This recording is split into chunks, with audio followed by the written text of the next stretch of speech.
नमस्कार, आप देख रहे हैं वर्ल्ड एट वॉर। मेरा नाम मोहम्मद सालेह है। चाइना ने इस साल की शुरुआत एक खतरनाक ढंग से की। उसके 57 लड़ाकू विमानों ने ताइवान के आसमान के इर्द गिर्द मंडराकर एक बार फिर ताइवान की रक्षा तैयारियों का इम्तिहान लिया।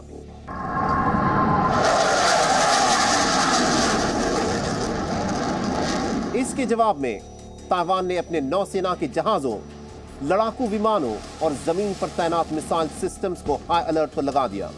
इसके 3 दिन पहले की बात है, अमेरिका का एक डिस्ट्रॉयर जहाज USS चंगहून ताइवान स्ट्रेट से गुजरा था। अमेरिका ऐसा करके इस बात पर जोर देना चाहता है कि समंदर का ये इलाका हर देश के लिए खुला है। हालात तनावपूर्ण है। हर गुजरते वक्त के साथ ताइवान स्ट्रेट में युद्ध की संभावना लगभग तय दिखने लगी है। अब सवाल यह है कि ताइवान पर चीनी हमला हुआ तो वो किस तरह से होगा। एक American think tank centre for strategic and international studies ने हाल ही में इस बारे में एक अनुमान लगाया है। उसने संभावित युद्ध का एक सिमुलेशन तैयार किया है जो इस नतीजे पर पहुंचा है कि ताइवान पर हमले की चीनी कोशिश नाकाम हो सकती है। अलबत्ता इस युद्ध में अमेरिका के साथ उसका करीबी सहयोगी जापान भी शामिल हो जाए। अमेरिकी थिंक टैंक ने अनुमान लगाया है कि यह हमला साल 2026 में होगा। इस रिपोर्ट में युद्ध की अलग अलग संभावनाओं वाले 24 विकल्पों को जांचा परखा गया है। इस अनुमान के मुताबिक चीन इस हमले की शुरुआत भारी गोलाबारी से कर सकता है, जिसके कुछ ही घंटों में ताइवान की नौसेना और वायुसेना बर्बाद हो जाएगी। इसके बाद चीन की नौसेना ताइवान को घेरने की कोशिश में जुट जाएगी। वो लाल सेना के हजारों सैनिकों को ताइवान के तटों पर उतारने की कोशिश करेगी। इसके साथ ही वो जापान में अमेरिकी सेना के ठिकानों पर मिसाइलों की बरसात करेगी। यहां तक कि वो गुआम द्वीप को भी निशाना बनाने से पीछे नहीं हटेगी। चाइना अमेरिका के 2 एयरक्राफ्ट कैरियर और 20 डिस्ट्रॉयर जहाजों को डुबाने में सफल रहेगा। अमेरिका का पलटवार जबरदस्त होगा। वो जापान की सेना के साथ मिलकर सबमरीन्स, फाइटर जेट्स और बॉम्बर्स की मदद से चीन के पानी और जमीन पर लड़ने के काबिल एम्फिबियस फौज पर जबरदस्त हमला बोलेगा। अमेरिकी थिंक टैंक की भविष्यवाणी है कि अंत में चाइना को पीछे धकेल दिया जाएगा और ताइवान स्वायत्त बना रहेगा। लेकिन ग्लोबल टाइम्स, जिसको चाइना का माउथपीस कहा जाता है, उसने इन अनुमानों और संभावनाओं को खारिज कर दिया है। उसने इसे अमेरिका का प्रोपेगेंडा बताकर एक डर फैलाने की कोशिश बताया है ताकि अमेरिका प्रशांत महासागर में अपने साथी देशों को और ज्यादा हथियार बेच सके। पूरे मामले में एक दिलचस्प बात यह भी है कि अमेरिकी थिंक टैंक्स का अनुमान हाल के वर्षों में आए पेंटागन के अनुमान से बिल्कुल विपरीत है। 2020 के बाद से ही पेंटागन दबी जुबान में यह मानने लगा है कि चाइना ने बैलिस्टिक और हाइपरसोनिक मिसाइल्स का अच्छा खासा जखीरा तैयार कर लिया है। हिंद प्रशांत कमांड क्षेत्र में तैनात हर अमेरिकन बेस और अमेरिकन एयरक्राफ्ट कैरियर इन मिसाइलों के निशाने पर है। यहां तक कि प्रशांत महासागर का गुआम द्वीप भी उनके निशाने पर है, जहां अमेरिका ने B-2 और B-52 जैसे बॉम्बर्स को तैनात कर रखा है। यही नहीं, अमेरिका के joint chiefs of staff general mark मिली ने भी ये बात कबूली है कि प्रशांत महासागर में शक्ति का संतुलन बदल चुका है। If you look at, again, 40 years ago, they had zero satellites. Look at what they've got today. 40 साल पहले उनके पास जनरल सैटेलाइट हुआ करते थे। आज हालात बदल चुके हैं। उस वक्त उनके पास इंटरकॉन्टिनेंटल बैलिस्टिक मिसाइल्स नहीं हुआ करती थी, लेकिन आज हैं। तब उनके पास परमाणु हथियार भी नहीं थे, लेकिन आज हैं। तब 4थी या 5वीं पीढ़ी के लड़ाकू विमान भी नहीं थे, और आज उनके पास भी एडवांस फाइटर जेट प्लेन है। पीछे देखो तो उनके पास नौसेना भी नहीं थी, लेकिन आज है। उनके पास सबमरीन फोर्स भी नहीं थी, लेकिन आज है। उन्होंने हाइपरसोनिक टेस्ट भी किया है। तो हम बड़े बदलाव का गवाह बन रहे हैं, जो बहुत अहम है। और ये मेरा अपना ख्याल है कि हम दुनिया के स्तर पर एक बहुत बड़ी रणनीतिक फौजी ताकत देखने जा रहे हैं। US इंडो पैसिफिक कमांड के पूर्व प्रमुख एडमिरल फिलिप डेविडसन के मुताबिक साल 2026 तक चाइना इस इलाके में अमेरिकी सेना से ज्यादा ताकत इकट्ठा कर लेगा। लेकिन मुमकिन है कि चाइना इतना भी इंतजार ना करे। अमेरिका के सीधे दखल की काट के लिए चाइना को प्रशांत क्षेत्र में उससे ज्यादा ताकत जमा करने की भी जरूरत नहीं है। कुछ फौजी जानकारों का मानना है कि चाइना यहां तक कि 2024 में ही ताइवान पर हमला शुरू कर सकता है। हालांकि कुछ जानकार मानते हैं कि ताइवान पर हमले के लिए शी जिनपिंग 2027 तक इंतजार करेंगे। मगर फौजी जानकार एक गलती कर रहे हैं। वो ताइवान स्ट्रेट में युद्ध के अनुमान के लिए सिर्फ रक्षा तैयारियों को आधार बना रहे हैं। मौजूदा हालात के मुताबिक दुनिया में सबसे एडवांस सेमीकंडक्टर्स बनाने की जो भी क्षमता है, उसका 90% अकेले ताइवान का सेमीकंडक्टर उद्योग बनाता है। ताइवान में बनने वाले ये सेमीकंडक्टर चिप्स इतने अहम हैं कि उनके प्रोडक्शन में कोई भी अगर बाधा आई तो पूरी दुनिया मंदी की चपेट में आ जाएगी और इससे चीन की भी अपनी अर्थव्यवस्था बिखर सकती है। दरअसल 2014 के बाद से ही चाइना ताइवान में बने सेमीकंडक्टर्स का सबसे बड़ा आयातक है।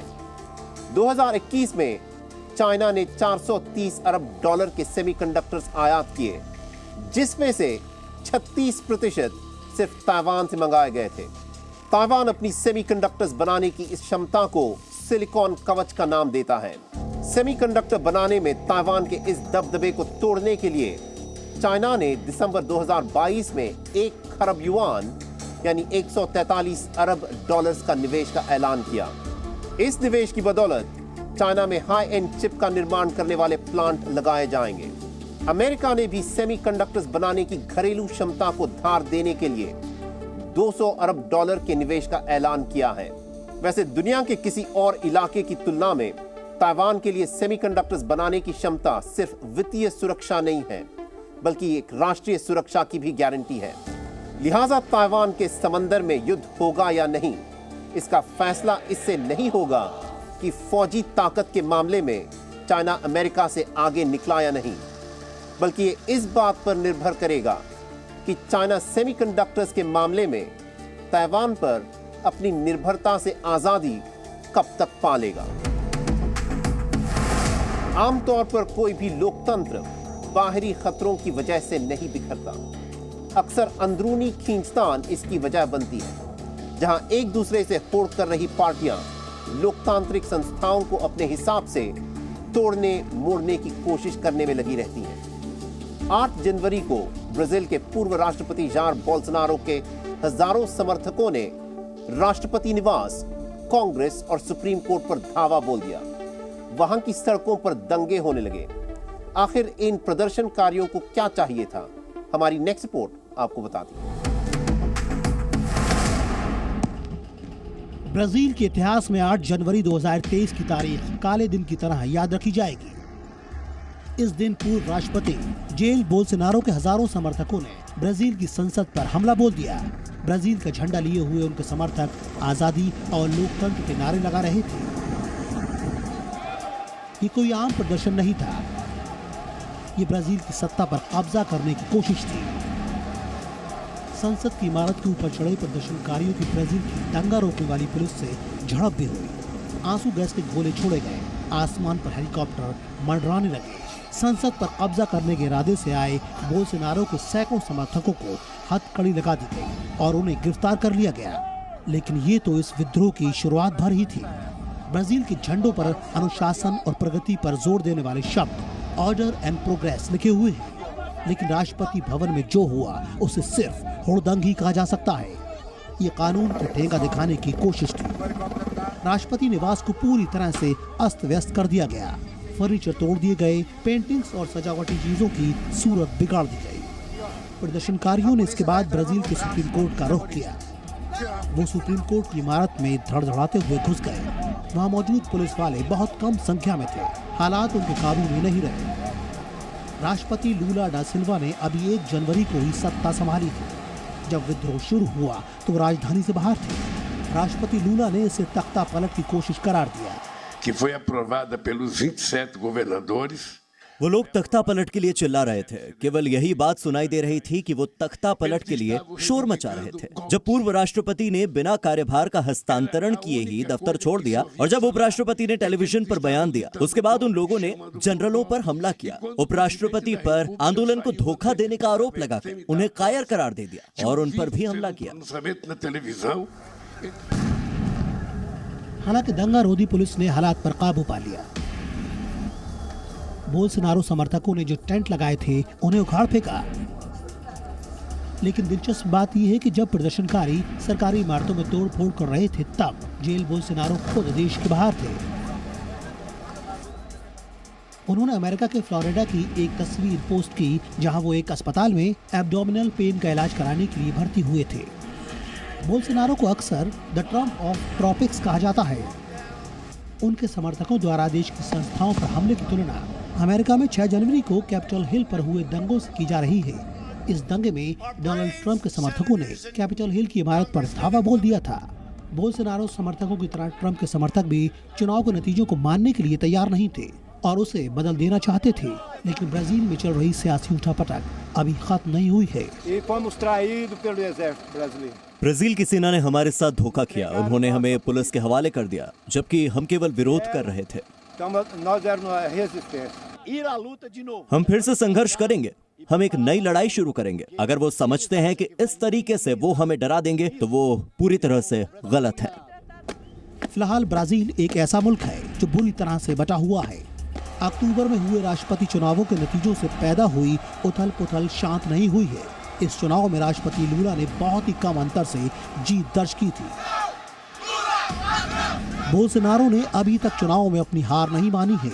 उनकी दलील है कि चुनावी नतीजों में उन्हें गलत ढंग से हारा हुआ करार दिया गया। अमेरिकी मीडिया में आई कुछ रिपोर्ट्स के मुताबिक यूक्रेन युद्ध में लड़ रहा रूसी तोपखाना पहले के मुकाबले लगभग 75% कम गोले दाग रहा है। लेकिन सवाल ये है कि ये रिपोर्ट्स कितने भरोसेमंद हैं, क्योंकि पिछले साल के अगस्त से ही रशिया के हथियारों के जखीरों में कमी आने का दावा करने वाली ऐसी कई रिपोर्ट्स छप चुकी हैं। जबकि युद्ध क्षेत्र का हाल यह है कि रशिया ने सोलेडार नाम के एक महत्वपूर्ण शहर पर कब्जा करने का ऐलान कर दिया है। इससे यूक्रेन में हो रही लड़ाई पर क्या असर पड़ेगा? हमारी अगली रिपोर्ट यही जवाब तलाशती है। यूक्रेन की भीषण सर्दी में मैदान जंग को भी जमा दिया है, लेकिन युद्ध की आग ठंडी नहीं पड़ी है। यूक्रेन के रक्षा मंत्रालय ने एक वीडियो साझा किया है। इस वीडियो को देखने से पता चल सकता है कि बखमुत की जंग में फिलहाल क्या चल रहा है। गैर सरकारी लड़ाकों वाले रूसी वागनेर ग्रुप इस शहर पर कब्जा करने के लिए लंबे वक्त से लगातार हमले कर रहा है,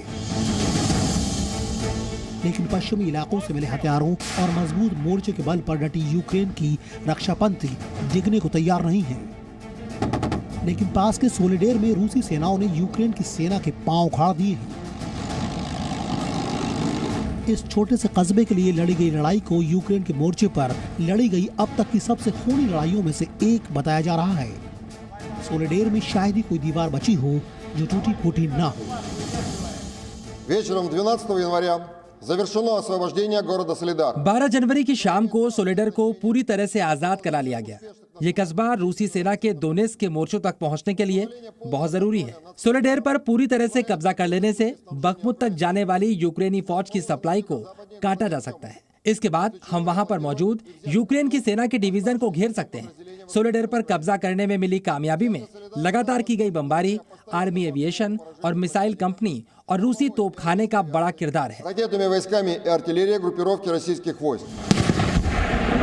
हालांकि वोलोदिमीर ज़ेलेंस्की ने रूस के दावे को गलत बताया है। यूक्रेन के राष्ट्रपति के मुताबिक यूक्रेन रूसी हमले का जवाब डट कर दे रहा है। मैं आज इस बात पर खास तौर से गौर दिलाना चाहता हूं कि 46वीं सेपारेट एयरबॉर्न ब्रिगेड के साथ मिलकर 77वीं सेपारेट एयरबॉर्न के पैराट्रूपर्स सोलेडर के मोर्चे पर डटे हुए हैं। उन्होंने दुश्मन को जबरदस्त नुकसान पहुंचाया है। दिलचस्प है कि अमेरिकी मीडिया में ऐसी रिपोर्ट्स आई हैं जिनका दावा है कि रूसी तोपखानों की बमबारी पहले के मुकाबले लगभग 75% तक घट गई है। एक अनुमान है कि मैदान जंग में रूस हर दिन औसतन 20,000 गोले दाग रहा है, जबकि इसके जवाब में यूक्रेन रोजाना करीब 7,000 गोले दाग रहा है। ऐसे में रूसी तोपखाने की आग के ठंडे पड़ जाने के दावे की सच्चाई को किसी निष्पक्ष एजेंसी से पता लगवाना आसान नहीं है। हालांकि जो साफ है वो ये है कि रूस और पश्चिमी मुल्कों ने अपने अपने हथियार निर्माताओं को प्रोडक्शन बढ़ाने को कहा है। बावजूद ये बात ध्यान में रखने वाली है कि यूक्रेन का युद्ध तोपखाने का परंपरागत युद्ध नहीं है, ये इलेक्ट्रॉनिक वॉरफेयर का युद्ध है। यहाँ पर हार जीत का फैसला रडार, जैमर्स, कम लागत वाले ड्रोन और सैटेलाइट से हो रही निगरानी से तय होगा। इस मामले में पलटवार की नीति पर चल रहा यूक्रेन पश्चिमी मुल्कों से मिले हथियारों की वजह से फायदे में दिख रहा है। सर्दियों में हो रही भीषण जंग में वो बहुत ही मुश्किल से रूस को थोड़ा सा पीछे ढकेलने में कामयाब हुआ है। सेंट्रल पेरिस में हुई चाकूबाजी की वारदात में एक पुलिस अफसर समेत 6 लोग जख्मी हो गए। एक जख्मी शख्स को बहुत ही गंभीर चोटें भी लगी। यह हमला भीड़भाड़ वाले गॉर्डिनोर रेलवे स्टेशन पर सुबह सुबह हुआ। बताया जा रहा है कि हमला होते ही हरकत में आई पुलिस ने अज्ञात हमलावर को कई गोलियां मारी, जिसके बाद उसे पकड़ लिया गया। हमारी अगली रिपोर्ट इसी बारे में है।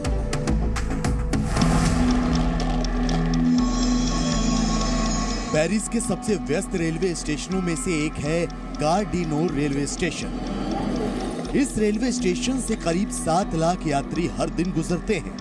यह स्टेशन फ्रांस की राजधानी को लंदन, ब्रुसेल्स और दूसरे उत्तरी यूरोपीय शहरों से जोड़ता है। हालांकि बुधवार की सुबह इस स्टेशन पर एक अजीब सी खामोशी छा गई। स्टेशन के यूरो स्टार टर्मिनल के दरवाजे पर दर्जनों पुलिस अफसर पहुंचने लगे। उस जगह को आम लोगों से खाली करा लिया गया। इसकी वजह थी सुबह के बहुत ही व्यस्त वक्त में बिना किसी उकसावे के हुई चाकूबाजी की एक वारदात। इस जानलेवा हमले की वजह से ट्रेन सेवाएं भी बाधित हो गईं। पेरिस की मेयर और फ्रांस के आंतरिक मंत्री भी मौके पर पहुंच गए। हमलावर की उम्र करीब 30 साल की बताई जा रही है, लेकिन उसकी पहचान जाहिर नहीं की गई। हमले का मकसद भी साफ नहीं। एक चश्मदीद गवाह के मुताबिक हमले के वक्त आरोपी चुप था, उसने कोई नारा नहीं लगाया। अब तक की जांच में उसके किसी आतंकी रिश्ते का भी पता नहीं चला है। पुलिस की गोली हमलावर के सीने पर लगी। बताया जा रहा है कि वो अस्पताल में जिंदगी और मौत के बीच झूल रहा है। इस मामले की जांच आतंकी घटना के बजाय आपराधिक वारदात के तौर पर की जा रही है। अभी पिछले ही हफ्ते की बात है जब 69 साल के विलियम मैलेट नाम के एक बंदूकधारी ने अंधाधुंध गोलियां चलाकर नस्लवादी हेट क्राइम की वारदात को अंजाम दिया था। फ्रांस की राजधानी पेरिस के बीचों बीच स्थित कुर्द सामुदायिक केंद्र पर हुए इस हमले में कुर्द मूल के 3 लोग मारे गए थे। गौर करने वाली बात है कि दिसंबर में हुए हमले की ये जगह गार डी नोर रेलवे स्टेशन से ज्यादा दूर भी नहीं है।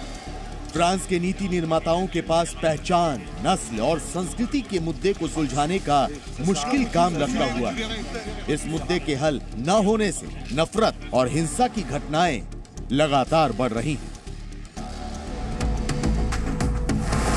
Eastern democratic Republic of Congo में हुए विद्रोह को दबाने के लिए साउथ सूडान अपने 750 सैनिकों को वहां भेज रहा है। साउथ सूडान का दल वहां पर केन्या, युगांडा और बुरुंडी की सेना की टुकड़ियों के साथ मिलकर काम करेगा, जो M23 विद्रोहियों से लड़ रहे हैं। M23 के विद्रोहियों ने वहां के एक बड़े इलाके पर कब्जा कर रखा है। सवाल यह भी है, पूर्वी अफ्रीकी देशों से आई ये टुकड़ियां क्या कॉन्गो में अमन ला पाएंगी? मध्य अफ्रीका में एक बड़ा संकट दस्तक दे रहा है।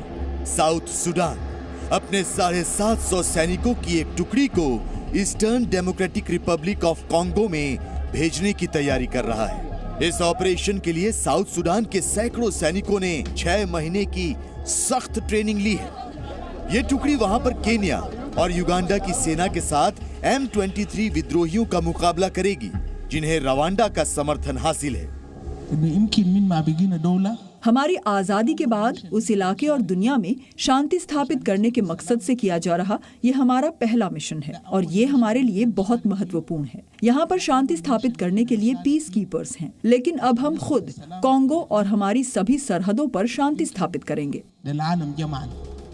M23 विद्रोहियों में बड़ी तादाद में कांगो के तुत्सी लड़ाके हैं, जो करीब 10 साल पहले मजबूती से उभरे थे। तब उन्होंने नॉर्थ कीवू प्रांत की राजधानी गोमा पर कब्जा कर लिया था। बाद में उन्हें वहां से खदेड़ दिया गया।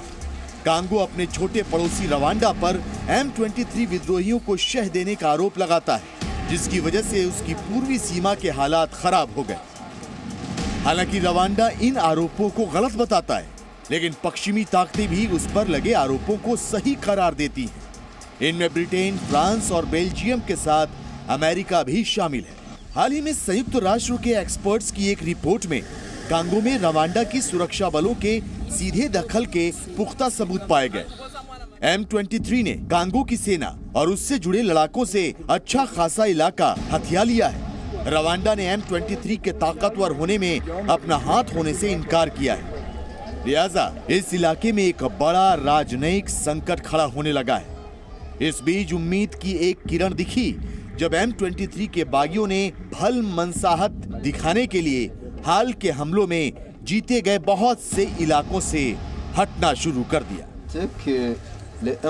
M23 द्वारा ये सद्भावना के प्रतीक के तौर पर उठाया गया कदम है। यह नवंबर 2022 में अंगोला में राष्ट्राध्यक्षों की वार्ता में की गई सिफारिश के तहत शांति की भावना दिखाने के लिए है। हम उम्मीद करते हैं कि कांगो की सरकार इस मौके का स्वागत बाहें फैलाकर करेगी और हमारे देश में शांति स्थापित करने के लिए काम करेगी। विद्रोहियों ने शांति की अपनी मंशा को दिखाने के लिए गोमा के उत्तर में करीब 20 किलोमीटर दूर स्थित किबुम्बा की कुछ चौकियों को वापस कर दिया। हालांकि कांगो की सेना ने इस कदम को आंखों में धूल झोंकने की कवायद करार देकर खारिज कर दिया। उसका मानना है कि इस बहाने विद्रोही दूसरे मोर्चों पर अपनी संख्या को मजबूत करना चाहते हैं। युद्ध विराम का लुआंडा समझौता विस्थापित हुए हजारों लोगों को अपने घर लौटने की भी इजाजत देता है। पिछले साल मार्च में जब हमले शुरू हुए थे, अनुमान है कि तब से लेकर अब तक करीब 4.5 लाख लोग अपना घर बार छोड़कर भागने को मजबूर हो चुके हैं। डेमोक्रेटिक रिपब्लिक ऑफ कांगो दुनिया के 5 सबसे गरीब मुल्कों में से एक है। अब लंबे वक्त से चल रहे संघर्ष और हिंसा पर लगाम लगाए जाने की जरूरत है, ताकि इस मानवीय संकट को और विकराल होने से रोका जा सके। तो ये था हमारा आज का शो। आप मेरे साथ जुड़ सकते हैं ट्विटर के जरिए। मेरा ट्विटर हैंडल आपके स्क्रीन पर है। अगर आपके कोई भी कमेंट्स या फीडबैक है, आप जरूर लिखिएगा। मिलते हैं अगले हफ्ते, तब तक के लिए इजाजत दी।